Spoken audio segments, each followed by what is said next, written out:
Cassettes. There are thousands, if not millions, different brands, styles, types, looks, designs. Very, very different. Well, tonight I'd like to talk with you about something that you've probably never really cared for. The cases that those cassettes are coming in, or came in. If you think of cassette cases, most certainly you'll think of these. The classic cases, they fold open. Sometimes they're cracked or scratched. Sometimes they come with a black back part, especially the older ones. Sometimes with a nice pattern on there. Some have a bit of color going on. Some have a brand name, such as this one.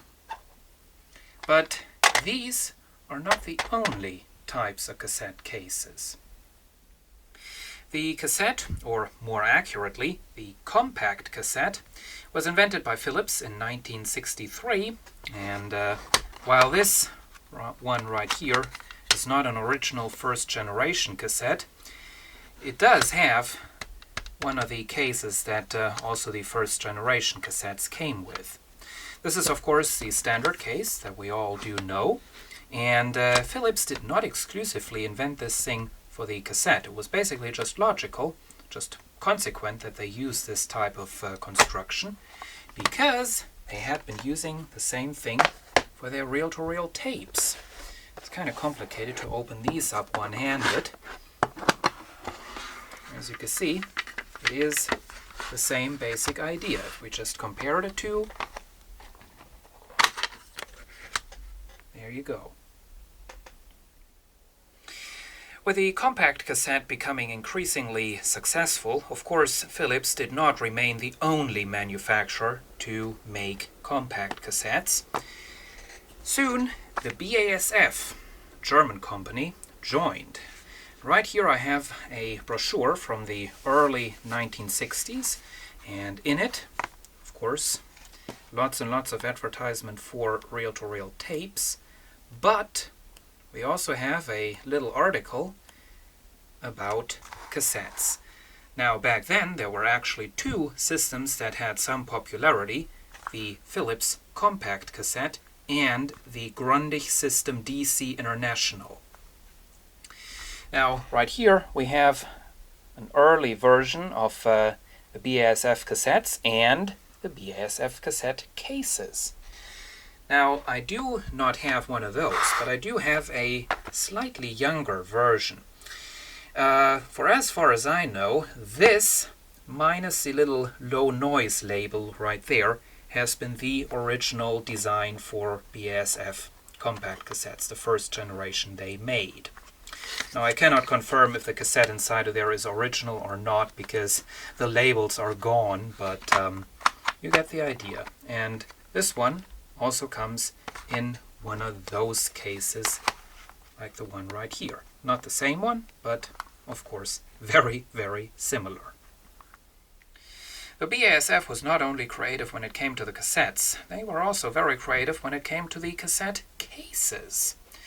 Now this, the standard one, well, here we have a reel-to-reel tape case of the BASF, typical for the 1960s and 1970s. Your reel with tape, or in this case a blank reel, came packed into a plastic box inside, thin plastic, and the hard plastic box was actually optional. You could also get the reel without this one, of course, for a cheaper price. Of course, this looked a lot more neat. Well, here we have a box, similar design, for a smaller type of reel, and as you can see, we do have a reel inside of there which only has some leader tape on it. Well, this thing would not only enclose reels, it would also enclose cassettes. As you can see, we do actually have some guides inside of there, and if I can just quickly do that one-handed, as you can see, the compact cassette just slides right down into there, and it's a perfect fit. This storage solution right here, of course, is from the 1960s. In the 1970s, the BASF came up with another system called the C-Box, and was a mechanical setup, quite a bit more complicated than the usual design. So you can see we have a push button, slide that up, the whole thing comes out, then you can just easily take the cassette out of there. Now, these boxes were sold separately from the cassettes, and that's why you'll find a lot of these C boxes with like TDK cassettes inside of there that don't actually belong into there. As you can see, it was made by the BASF, even though it does have some kind of a generic C-Box replacement sticker on there. Now, the BASF sold their cassettes either in one of these C-Boxes or in the classic case. This is how this would have typically looked. Here we have one of the old 1980s, early 1980s BASF Chrome Dioxide 2 cassettes, equipped with security mechanism. Might be able to see that little extra guide right there. And inside we have a small label, and that is a big disadvantage of this system. The label is so small you can't label the cassettes properly. You can basically just write some quick notes, but no chance you're going to be able to fit all the titles onto there that you have recorded on the cassette. There were, as I already said, replacement stickers for the boxes, so you could write on there and you would not be stuck with whatever you wrote on there first. You can easily stack these cases, and with a little bracket that you could get, as you can see, you could even wall mount them. Now, the American producers of cassettes had some of their very own ideas too when it came to the cassette cases, namely Memorex. Now, unfortunately, I don't seem to have the very best example. It was a cassette case that actually opened sideways. It was a two of the sides would fold out and release the cassette. Unfortunately, it seems like I can't find the case that I think I do have it somewhere, but I can't find it. Anyway, still, also in later days, that certain case was an invention of the 1970s, I believe.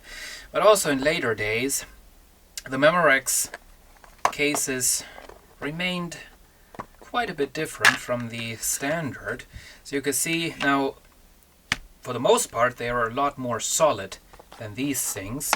And also, they don't open as far. So you can see there is actually a little guide, and while we can open up this one,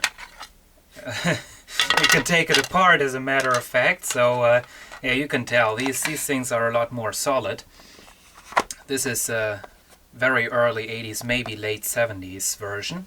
And here we have a totally transparent 1980s, I think mid-80s version. But basically the same design as this one. Another interesting invention that I have not seen as a German version, this is also from America, United States, is this. This is a cassette case that was designed for shipping cassettes. So you can see we still have the original adhesive label that the original owner, for whatever reason, decided to stick into the box rather than onto the box. But cassettes do fit into here quite nicely. And you close that up, put some tape over here, you can still see some tape residue, and then you send it out. Well, I'm not sure what this is. Is it a United States post code or a phone number? I don't know what that is. But the original owner has engraved a number into there. Anyway, so also this one, quite an interesting design. And what's about the Japanese tape manufacturers? Well, they simply copied the European Philips design. This right here is a very, very old, very, very early TDK cassette, the first chrome cassette they ever made. You can tell by the KR. There it is. And this was probably a bit of a higher-ended tape, because also available were some probably cheaper cassettes. These are normal position tapes, and those came in cardboard boxes, as you can see. There it is. And here we have a Sony example, also in a cardboard box.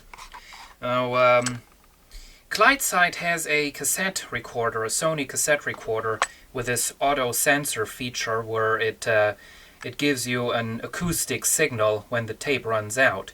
This is the cassette that's supposed to go into there, and as you can see, it has an aluminum coating on the leader tape right there. A fairly recent idea, an idea of the late 90s, is to slim down cassette cases. That also meets very well with the manufacturers trying to save material. Here is a rather radical approach by Fuji. As you can see, the case is indeed quite a bit thinner. They did that by reversing the cassette in the case.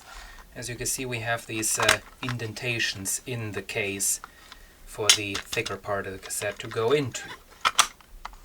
Now, there were also some other attempts of reducing the materials used for these cases. I have seen very, very cheap constructions on presumably Chinese-made Yuehua cassettes that I had years and years ago, and I don't have them anymore because they started losing their tape coating after a few weeks. But yeah, so there you have it. Bit of a video to prove that there is not only the good old Philips style cassette case that we all know so extremely well. Thanks for watching.